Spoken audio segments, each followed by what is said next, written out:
Atoms and molecules. This is an ant hill. The ants are busy building it.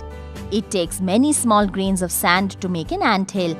If you take a closer look at the grain of sand under a scanning tunneling microscope, you can see that even the small grain of sand consists of millions of particles which are minuscule in nature. These particles are called atoms. Atoms are the building blocks of all material. Atoms are made up of three types of particles called protons, neutrons and electrons. An atom has a central nucleus with protons and neutrons in it. Protons are positively charged and neutrons have no charge, so the nucleus is positively charged. Protons and neutrons are collectively called nucleons.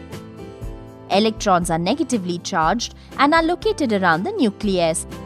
An atom has the same number of negatively charged electrons as it has positively charged protons in the nucleus. Therefore, atoms are electrically neutral. Electrons are distributed in a definite path around the nucleus and are called shells or orbits. This concept was introduced by Niels Bohr. According to Bohr, different electrons revolve around the nucleus in their own different orbits. The atom has been compared to the solar system. In an atom, the nucleus is the sun and the electrons are the planets. Just like planets in the solar system, each electron revolves around the nucleus in its own different orbit. The orbits or shells are represented by the letters K, L, M, etc. The maximum number of electrons present in a shell is given by the formula 2n square, where n is the orbit number of energy cells. The first orbit or K shell can have 2, the second orbit or L shell can have 8, and M shell can have 18 electrons, etc. The electrons present in the outermost shell of an atom are called valence electrons, and the shell which valence electrons occupy is called the valence shell. A molecule is in general a group of two or more atoms that is chemically bonded together. Atoms combine chemically by external forces such as heat and light. This leads to the formation of molecules. During the formation of a molecule, atoms lose their valence electrons or gain electrons from other atoms.